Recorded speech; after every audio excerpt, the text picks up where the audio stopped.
وكفى بالله شهيدا أشهد أن لا إله إلا الله وحده لا شريك له وأشهد أن محمدا عبده ورسوله الذي لا نبي بعده أما بعد. Alhamdulillah, kita bersyukur pada Allah Subhanahu wa taala di malam hari ini bisa kembali dipertemukan. Insyaallah di kesempatan kali ini kita akan melanjutkan kajian ilmu akidah dasar ya, bergantian mungkin dengan kajian fikih ya, atau ya bervariasi gitu ya. Sebelumnya di pertemuan pertama ya tentang mukadimah atau pengantar pentingnya ilmu akidah. Insyaallah di pertemuan kedua kita masuk membahas matan akidah yang ditulis oleh Imam ya, atau Syekh Ibnu Abi Zaid Al-Qayrawani. Beliau wafat tahun 386 Hijriah, abad keempat Hijriah ya. Jadi beliau di sini sudah meletakkan dasar-dasar akidah Ahlussunnah yang dirangkum tentunya dari berbagai dalil-dalil Al-Quran dan Sunnah ya, yang harus kita jadikan pegangan, karena akidah inilah yang akan menentukan pada saat kita meninggal ya, apakah akidah kita benar masih kita pegang ya, karena kata Allah Subhanahu wa taala, wala tamutunna illa wa antum muslimun. Jangan kalian meninggal kecuali dalam keadaan muslim, dalam keadaan betul-betul memegang akidah Islam. Ya, ini harus kita perkuat. Karena di akhir zaman ini banyak ya godaan-godaan, tantangan-tantangan yang bisa merusak akidah. Ini yang paling penting. Kalau dalam soal fikih ya yang kita bahas itu masih ada toleransi ketika ada perbedaan pendapat mana yang dipilih gitu ya. Tapi kalau sudah dalam urusan akidah, ya ini banyaknya tegas di dalam Al-Quran, di dalam Sunnah. Kalau orang menyelisih hal-hal yang tegas, yang qat'i, yang menjadi ijma disepakati oleh para ulama, ini bahaya. Lebih bahaya daripada hanya sebatas perbedaan fikih.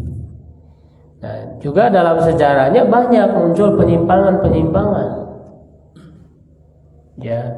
Dan inti dari akidah dalam Islam itu ya adalah rukun iman yang 6 itu. Nah, kita pelajari rukun iman itu, kita dalami. Ya, dari 6 rukun iman ini dalam perjalanan sejarah umat Islam, ya muncul penyimpangan-penyimpangannya. Ya, baik itu dalam hal iman kepada Allah, ya dalam hal itu yang paling banyak ya, dalam hal iman kepada Allah. Kemudian dalam hal iman kepada takdir itu banyak penyimpangannya ya, muncul misalnya Jabriyah, Qadariyah ya, itu kan adalah penyimpangan dalam iman kepada takdir, iman kepada para nabi dan rasul gitu ya. Nah, mari kita pelajari matan ini ya, ringkas tapi cukup insyaallah memuat dasar-dasar akidah Ahlussunnah. Nah, dengan akidah Ahlussunnah ini nanti akan bisa dibedakan mana yang menyimpang dari Islam. Ya, karena akan banyak ya aliran-aliran. Ya, kalau di zaman sekarang yang masih ada seperti Syiah, ya kan, Ahmadiyah, bahkan LDII gitu ya. Banyak, itu harus kita ketahui, termasuk orang-orang liberal. Ya, orang-orang sekuler. Banyak, bahkan mungkin bisa bermunculan yang ngaku nabi itu banyak ya. Nah, jadi kita pelajari ya poin-poin akidah Ahlussunnah ini. Nah, beliau menyebutkan judulnya Babu ma tantiqu bihil alsinah Ya, kebetulan poin-poin akidah Ahlussunnah ini ya sudah saya susunkan bukunya. Ya, nanti bisa jadi pegangan para bapak jamaah sekalian. Saya sudah menyusun syarahnya ya. Jadi insya Allah untuk memudahkan penjelasan-penjelasan dengan bahasa Indonesia. Ya, diambil dari berbagai kitab para ulama. Ya, kalau ini kita pegang, ya, insya Allah ini menjadi dasar ya kita memegang akidah dalam Islam itu. Ya, karena masih banyak di antara kita yang belum tahu padahal ini dasar gitu. Ya, padahal ini dasar. Wa ta'taqidul afidah min wajibi umuri diyanat. Bab apa yang diucapkan oleh lisan ya dan diyakini oleh hati dari kewajiban urusan agama. Ya, jadi akidah ini kan dinyatakan dengan lisan, makanya ya orang mau masuk Islam dia harus dinyatakan dalam syahadat. Ya, kita pun sudah masuk Islam senantiasa kita nyatakan. Ya, dalam banyak kesempatan kita sering mengucapkan 2 kalimat syahadat. Bahkan di dalam sholat kan ada tasyahud. Tasyahud itu apa? Ya, membaca syahadat. Di dalam sholat, setiap sholat. Ya, lalu dalam azan ada syahadat. Dalam berbagai hal kita nyatakan. Jadi akidah ini imannya harus dinyatakan dengan lisan. Tidak bisa orang hanya diyakini dalam hati tapi tidak dinyatakan dengan lisan. Karena misalnya malu atau karena dia berada di tengah-tengah orang-orang non-muslim misalnya. Jadi Islam itu harus dinyatakan. Makanya ada menyatakan 2 kalimat syahadat. Ya, ketika orang masuk Islam itu nggak bisa cuma disimpan di hati aja, nggak bisa. Ya, jadi diucapkan dengan lisan, diyakini dengan hati, dan nanti dibuktikan dengan amalan. Ya, kalau amalan itu nanti wilayahnya ya ilmu fikih itu tentang amalan itu. Ilmu fikih, ilmu akhlak. Ya, nah kalau akidah ini berkaitan dengan apa yang mesti diyakini dan diucapkan. Nah, beliau memulai dengan iman kepada Allah. Ya, iman kepada Allah. Dan yang paling utama ya akidah atau keyakinan berkaitan dengan iman kepada Allah ya adalah tauhid. Ya, makanya di sini dikasih judul ya tauhid itu adalah inti iman kepada Allah. Ya, iman yakin, percaya. Nah, cuman bukan hanya percaya bahwa Allah itu ada, tapi percaya bahwa Allah itu esa. Makanya dalam syahadat kita asyhadu alla ilaha illallah. Aku bersaksi bahwa tidak ada Tuhan selain Allah. Jadi tidak ada Tuhan selain hanya satu-satunya. Nah, inilah tauhid. Tauhid itu mengesahkan, artinya meyakini bahwa Allah itu adalah Tuhan yang satu. Tidak ada lagi Tuhan selain Allah. Tidak ada duanya, ya. Tidak ada yang ketiga dan sebagainya. Hanya satu, tauhid. Makanya bukan mengatakan misalnya aku bersaksi bahwa Allah itu ada, bukan begitu kan? Asyhadu an la Allah mawjud misalnya gitu, kan tidak? Ya, tidak mengatakan aku bersaksi bahwa Allah itu ada, tidak. Ya, tetapi bersaksi bahwa tidak ada Tuhan selain Allah. Dan ini selalu kita nyatakan di dalam sholat ketika kita membaca Al-Fatihah, iyyaka na'budu wa iyyaka nasta'in.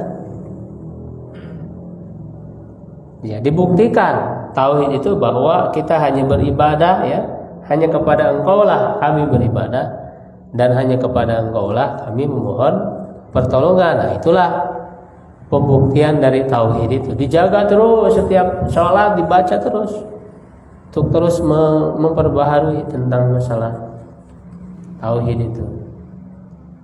Nah, di sini beliau mengatakan min dzalikal imanu bil qalbi.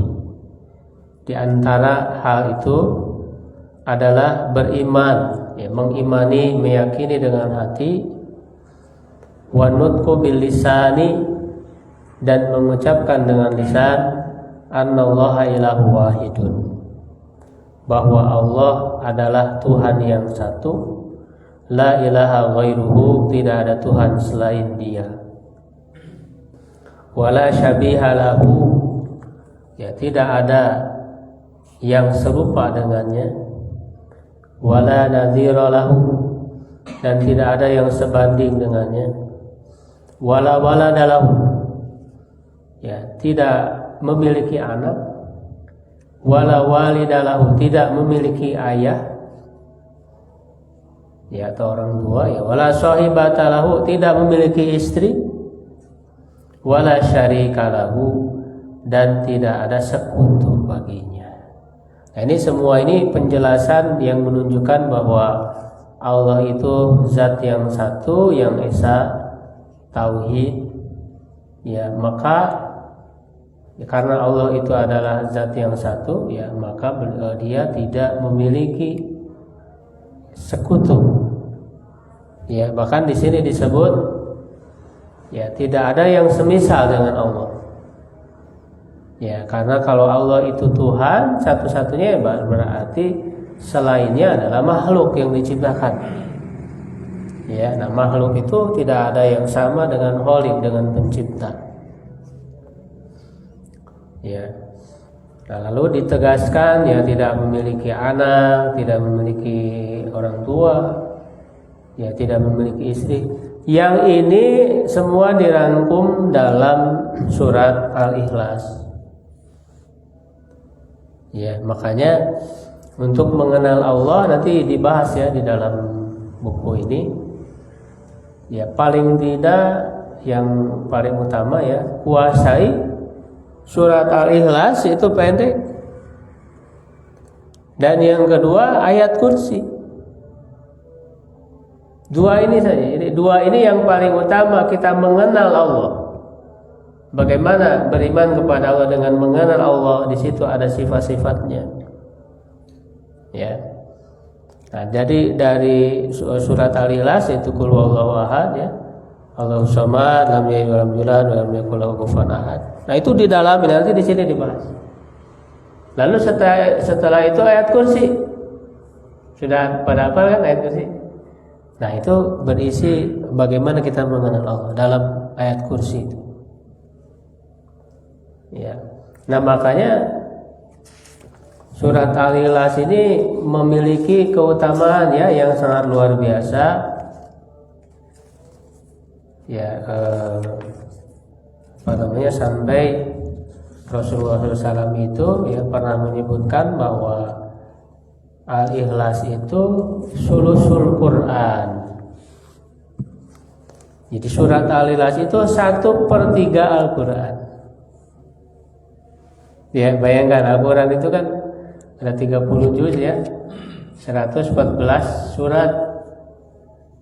Itu ya, panjang. Nah, qul huwallahu Al-Ikhlas yang cuman berapa? 4 ayat, tetapi itu menyamai kata ta'dilu. Ya, ta'dilu menyamai sulusal Quran, ya 1/3 Al-Quran.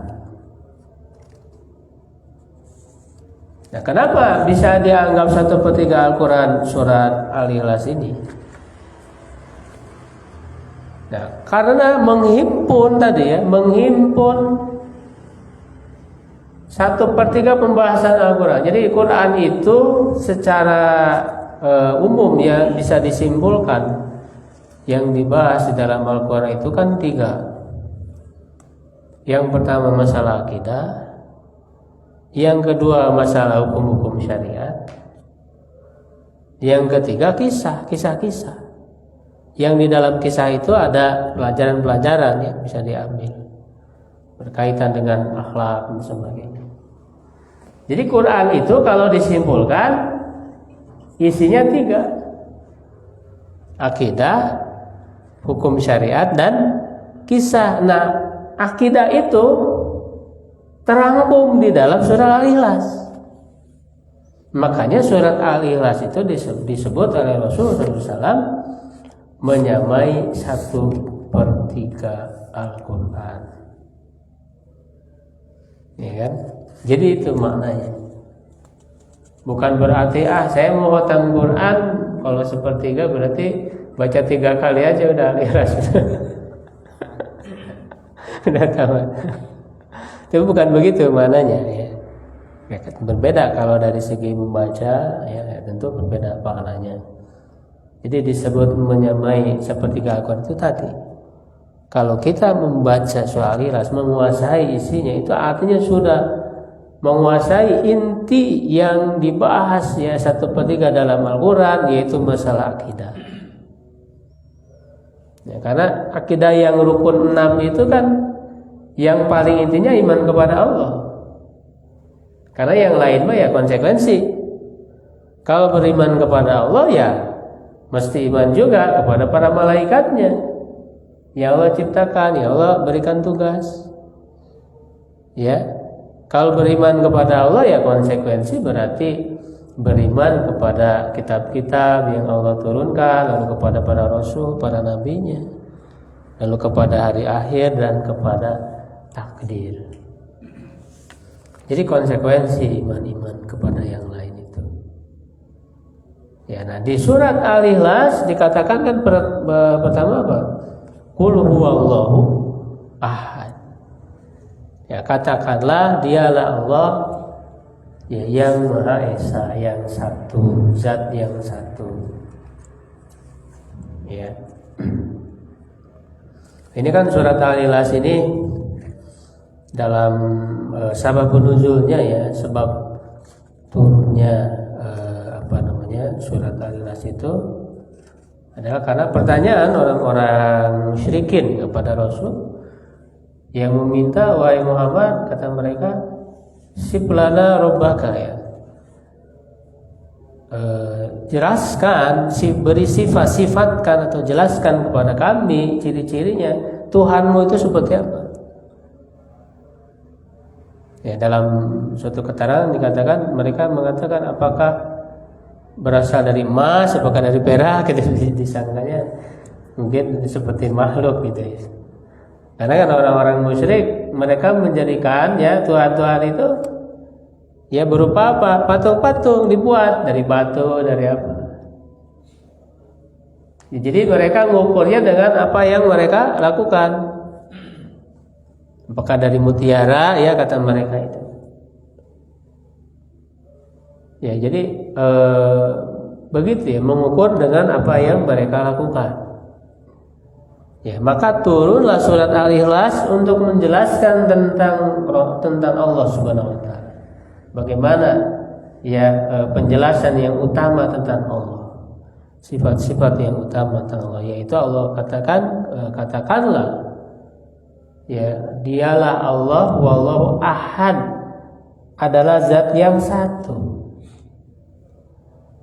Ya, inilah tauhid yang membedakan dengan agama-agama lain, Pak. Kalau agama-agama lain itu kita lihat banyak Tuhan-Tuhannya. Ya, Kristen meyakini ada 3 Tuhan.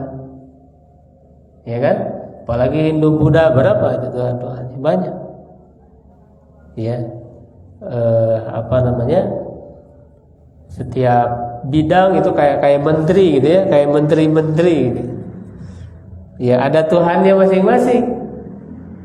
Ya, ada Tuhan di bumi, Tuhan apa gitu ya. Itu banyak sekali dewa-dewa itu yang mereka ini kan. Ya.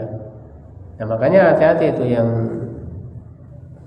seperti orang beralasan menjaga ya budaya ya, kelestarian budaya. Di situ ada ritual-ritual kepada alam, kepada para penunggu-penunggu alam itu. Ya, sehingga mereka bersedekah kepada alam itu, melakukan ritual-ritual. Nah, ini jelas sama sekali bertentangan dengan akidah Islam yang hanya meyakini satu Tuhan.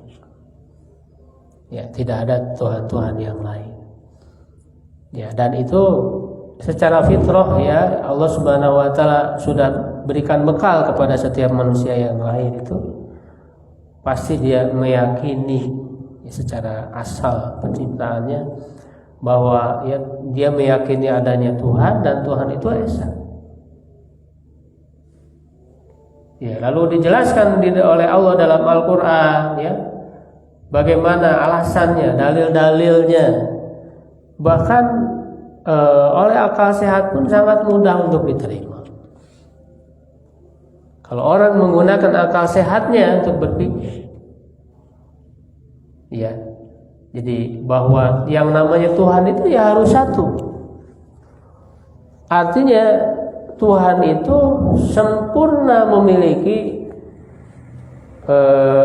kekuasaannya itu sempurna. Hanya dimiliki oleh Tuhan yang satu itu saja. Tapi kalau Tuhan itu banyak, berarti kan dibagi-bagi itu kekuasaannya. Berarti Tuhan itu tidak sepenuhnya, karena ada sebagian kekuasaan dimiliki oleh yang lain, oleh Tuhan yang lain. Nah, kalau tidak sempurna memiliki kekuasaan, nah dia tidak bisa, ya belum bisa disebut sebagai Tuhan. Tuhan itu harus sempurna kekuasaannya.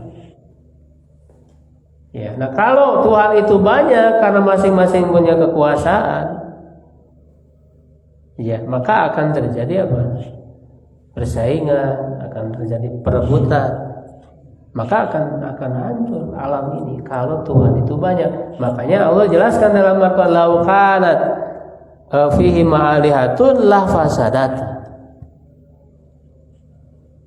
Ya, kalaulah di langit dan bumi ini ada Tuhan banyak yang banyak, niscaya keduanya langit dan bumi ini akan hancur. Karena mereka akan berebut kekuasaan itu. Ya, dan masing-masing akan membawa ciptaannya sendiri, kekuasaannya sendiri. Terjadi perang antara Tuhan. Nah, hancur. Ya.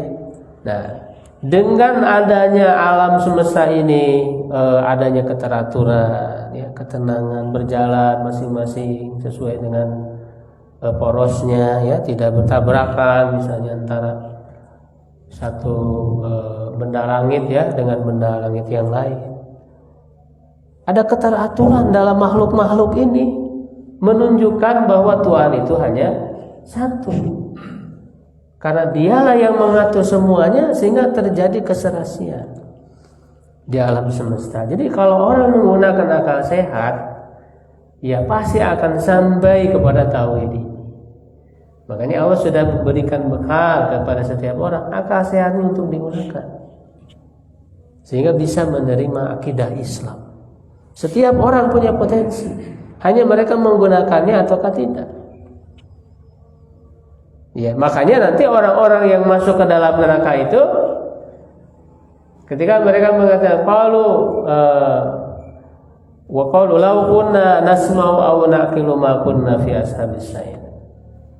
Mereka berkata, para penghuni neraka itu, kalaulah kami mau mendengar dan menggunakan akal, niscaya kami tidak akan menjadi penghuni neraka. Karena kalau orang menggunakan akal sehat akan menerima masa akidah Islam ini, akan keesaan Allah ini. Termasuk juga orang-orang yang tidak percaya Tuhan, orang-orang ateis yang menolak adanya Tuhan, mereka tidak menggunakan akal sehat. Walaupun mereka mengklaim ini akal sehat, ini rasio dan sebagainya. Ya, justru kalau menggunakan akal sehat akan sampai kepada keyakinan adanya Tuhan, adanya Allah dan Yang Maha Esa. Ya, karena menurut akal sehat, ya tidak mungkin sesuatu yang tadinya tidak ada menjadi ada tanpa ada yang mengadakan.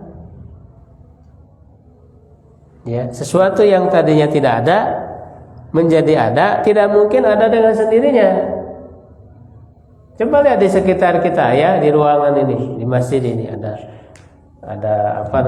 jendela, ada pintu, ada karpet, tembok. Menurut akal sehat kita, ini bisa nggak dia ada dengan sendirinya?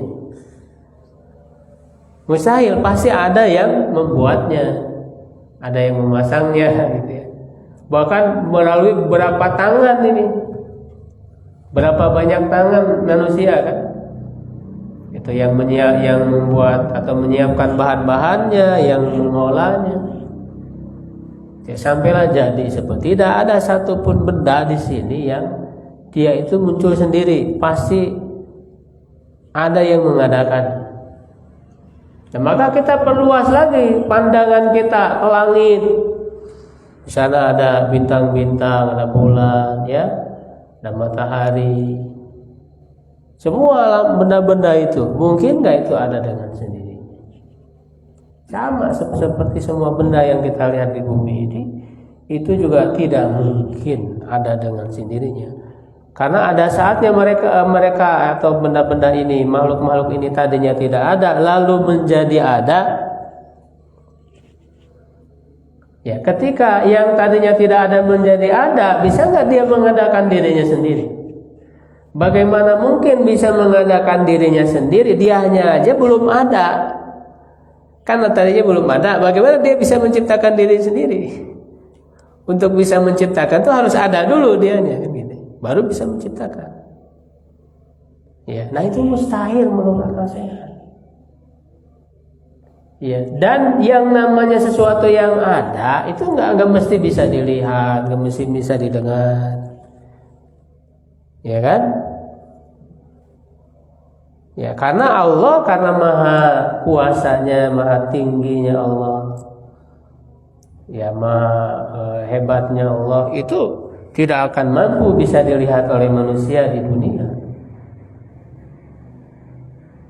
Tidak akan mampu, kecuali nanti Allah akan berikan kemampuan kepada para penghuni surga.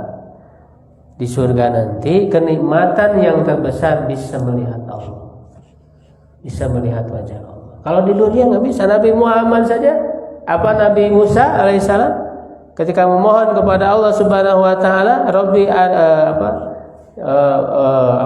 dia meminta gitu ya, untuk bisa melihat Allah. Kata Allah, lan tarani, kamu tidak akan pernah bisa melihatku di dunia ini. Ya, coba lihat kepada gunung itu kan, kalau gunung itu kemudian menjadi hancur, maka kamu tidak akan bisa melihat. Jadi Allah di situ menampakkan diri, walaupun sangat sedikit, menampakkan dirinya Allah, maka hancurlah gunung itu dan Nabi Musa itu pingsan. Ya, banyak hal di dunia ini juga sesuatu yang ada kan nggak harus bisa dilihat. Ya, tapi misalnya bisa dirasakan. Ya. Jadi dalil akan keberadaan Allah, keesaan Allah sudah dijelaskan oleh Allah sendiri ya di dalam Al-Qur'an. Ya, tentang dalilnya ini. Ya. Misalnya ada seorang Arab Baduy, Arab gunung, yang bagaimana mungkin alam ini bisa ada dengan sendirinya, kata dia itu. Ya, dia mengatakan kotoran unta ini menunjukkan adanya unta. Ya, telapak kaki menunjukkan ada orang yang berjalan, walaupun tidak melihat langsung. Ya, misalnya kita nggak lihat unta, ya, atau misalnya kambing nggak lihat, tapi ada kotorannya. Akal kita bisa nggak menerima bahwa ada kambing yang lewat di situ? Kalau ada kotorannya, walaupun nggak melihat kambingnya langsung kan, akal kita akan menerima. Ya, begitu juga ada telapak kaki menunjukkan ada orang yang lewat, walaupun kita nggak melihat langsung orangnya. Ya, nah itu kan mengetahui sesuatu itu bisa melalui tanda-tandanya. Nah, lalu kata orang Arab gunung itu, bagaimana dengan alam yang begitu megah? Tidakkah ini menjadi tanda akan adanya Allah? Ini semua jejak-jejak kekuasaan, ya, penciptaan Allah Subhanahu Wa Taala. Tidak harus kita melihat langsung Allah. Lihat saja tanda-tanda di alam ini. Ya kan? Nah, itulah yang menjadi dasar kita meyakini akan adanya Allah dan juga keesaan Allah. Ya. Nah, jadi itu makna dari Allah itu Maha Esa, ya, atau tauhid, ya. Mungkin sampai di situ dulu ya, tinggal beberapa menit. Kalau ada yang ditanyakan, ya silakan.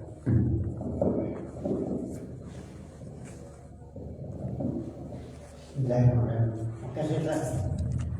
Saya ingin apresiasi tentang contoh pintu dari pintu. Ya, tadi kan dianalogikan tentang tauhid adanya Allah itu dengan pintu kan. Ya itu analoginya bahwa pintu itu ada yang membuat kan. Oh iya. Itu kan masih manusia yang membuatnya. Ya. Bahwa pintu itu kan.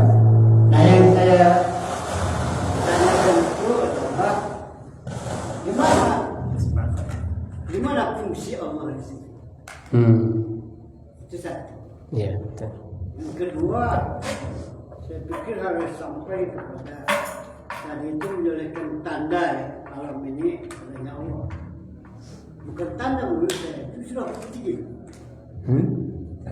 Ya kan harusnya sampai ke tanda bukti. Oh iya. Tanda saja, karena kalau tanda saja mesti bingung kita. Ya kan tanda itu mesti awam gitu, umum. Ya. Kalau tanda bukti banyak Allah ya betul kan. Kena bukti, kenapa ada pintu gitu. Nah tapi fungsi Allah itu di mana gitu. Supaya jelas gitu. Makasih. Ya betul. Ya makanya kalau dalam hal-hal yang bisa dilakukan ya oleh manusia, dibuat oleh manusia seperti pintu ya, rumah atau apa, kita kan ngelihatnya ya orang yang buat itu ya. Tapi dalam hal-hal yang tidak bisa dilakukan oleh manusia itu siapa? Seperti tadi ngelihat ke angkasa itu, ke langit ya, ke mana bintang, matahari, bulan ya, prinsipnya kan ini asalnya tidak ada lalu menjadi ada. Nah, siapa yang menciptakan itu? Yaitu Allah. Nah, mungkin nggak manusia menciptakan itu? Mungkin nggak manusia menciptakan bintang-bintang, bulan? Kan tidak mungkin. Tidak mungkin bisa diciptakan oleh manusia. Begitu juga di bumi ini ya, manusia kan hanya mengolah saja. Ya, materi-materi ya, benda-benda yang sudah ada. Ya, hanya mengolah saja, hanya melakukan proses-proses saja. Tapi asal muasalnya yang digunakan, bahan-bahan yang digunakan oleh manusia itu kan dari mana? Siapa yang menciptakan? Ya, di samping manusia juga bisa melakukan itu semua kan dengan kekuasaan Allah juga. Tidak keluar gitu ya dari kekuasaan Allah. Seperti juga tumbuhan manusia itu petani misalnya hanya bisa apa?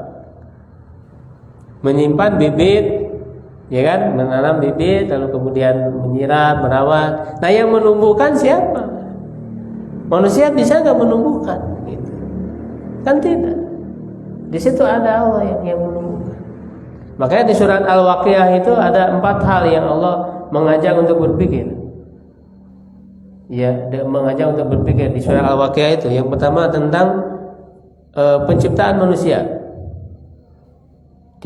Kalau keturunan Nabi Adam ya, jadi di dalam rahim ibu kan manusia hanya melakukan sebab saja, mempertemukan antara air ya dari ayah dan ibu ketika di rahim sudah bertemu. Nah itu yang menjalankan proses itu tahapan demi tahapan. Ya kan, kita sebagai manusia ayah dan ibunya tidak bisa berbuat apa-apa. Yang menjalankan proses di dalam rahim itu siapa yang bisa menjalankan itu? Nah, disitulah Allah Subhanahu Wa Taala. Makanya Allah di surah Al-Waqiah itu yang pertama ya, afara'aitum matumnun ya. Itu antum ansya'tum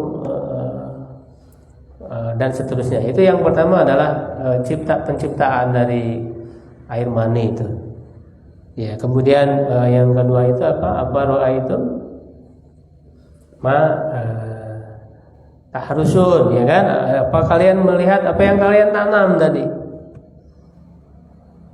Ya. Apakah kalian yang antum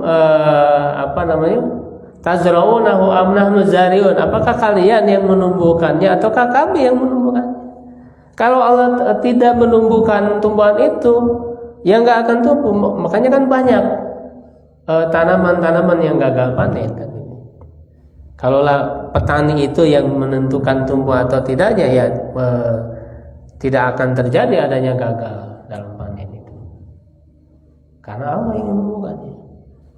Ya kan? Yang kedua, apa ra'aitum ma tashrabun? Apa ra'aitumul ma'a alladzi tashrabun? Apakah kalian melihat air yang kalian minum? Apakah kalian yang menumbuhkannya atau menurunkan anzaltumu minal muzni am nanul munzilun? Apakah kalian yang menurunkannya dari awan ataukah kami yang menurunkannya? Kalau lau nasya, kalau kami berkehendak, kata Allah, niscaya aku akan hilangkan itu air itu. Ya, dan yang keempat itu, apa ra'aitumun narul lati turun? Apakah kalian melihat api yang kalian nyalakan? Apakah kalian yang menumbuhkan, yang memunculkan api? Nah, jadi di situ Pak, orang tadabbur yang merenungkan, ya alam ini ada banyak tanda. Ya tanda itu maksudnya bukti, ya tanda bukti Pak ya. Jadi maksud tanda itu kan dalam bahasa Arab alamah. Tanda ya maksudnya tanda yang menjadi bukti akan keberadaan Allah, ya kekuasaan Allah. Makanya disebut juga ayat. Ayat itu kan tanda kekuasaan Allah. Ayat itu baik ayat Qur'aniyah, Quran yang merupakan firman Allah yang Allah turunkan pada Nabi Muhammad, ataupun ayat kauniyah, ayat tanda kekuasaan yang ada di alam semesta. Jadi ada dua ayat, ayat Qur'aniyah dan ayat kauniyah. Sehingga kalau orang membaca ayat ini, tanda-tanda ini, dia akan sampai ya kepada keyakinan kepada Allah. Ya, kuatnya dia memegang keyakinan tersebut. Gitu ya. Makanya kenapa alam itu disebut alam? Karena alam itu adalah alamah, tanda akan kekuasaan Allah, akan keberadaan Allah. Ya, makanya Allah Rabbul Alamin kan, Rabb semesta alam. Allah alam. Ya, kalau ada yang lain silakan.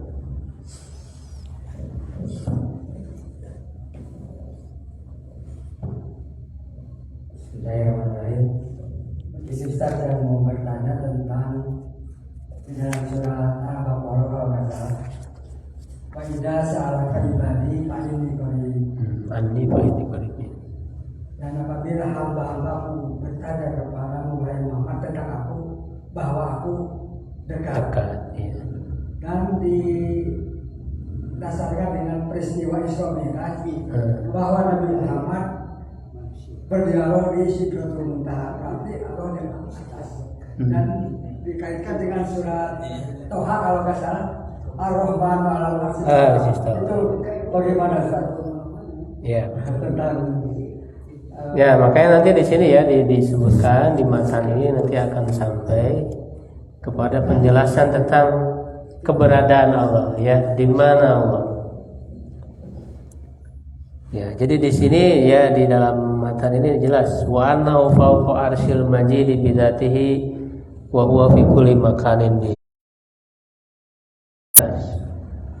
Banyak dalil-dalil yang menyebutkan Allah itu ada di atas seluruh makhluknya.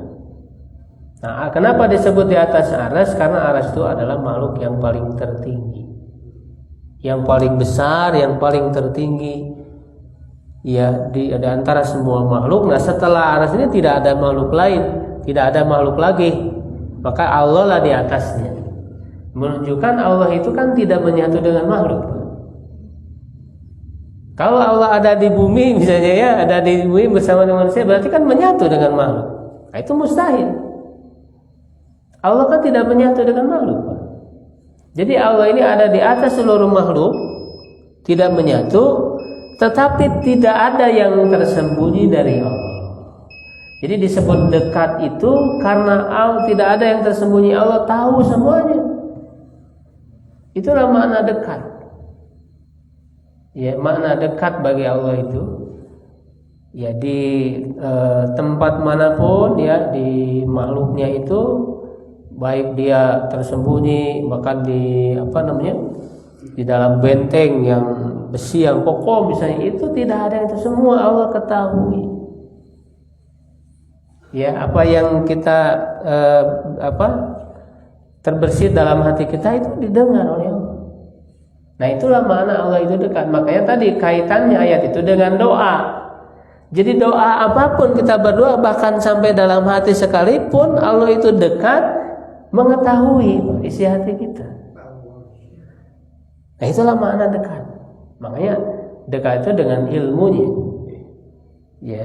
Jadi tidak menunjukkan bahwa zat Allah itu menyatu dengan makhluk, kan tidak. Ini kan adalah akidah yang kufur ya, kalau meyakini bahwa Allah menyatu dengan makhluk. Karena ada nanti kelompok yang punya keyakinan bahwa Allah itu menyatu dengan makhluk.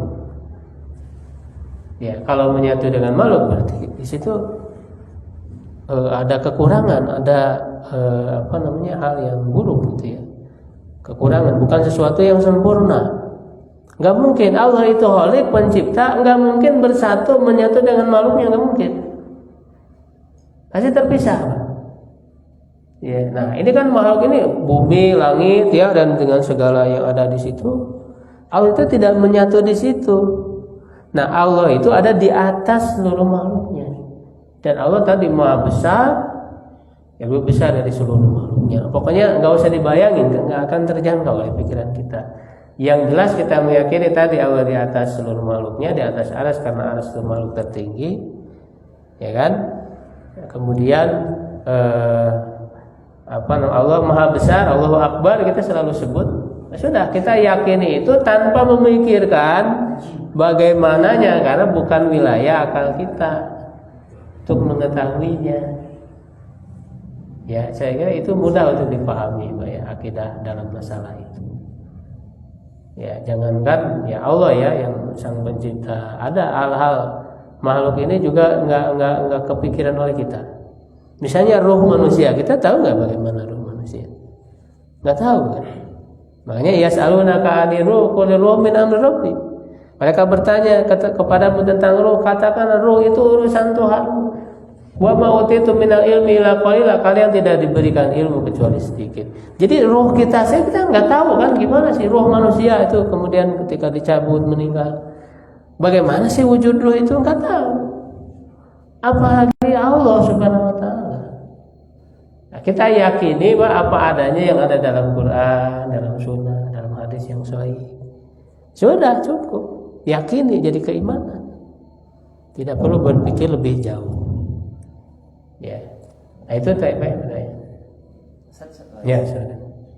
Bismillah, Ustaz mohon izin bertanya, bagaimana cara mengenal Allah dan agar dicintai Allah?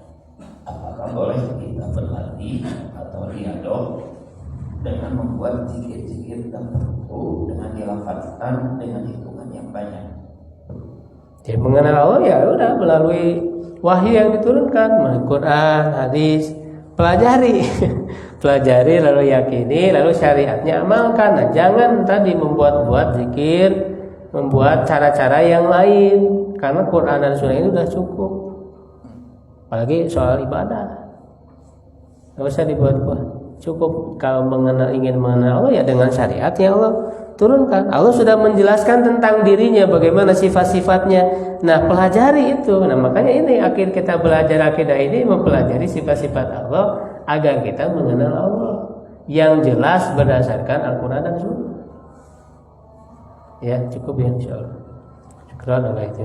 Assalamualaikum warahmatullahi wabarakatuh.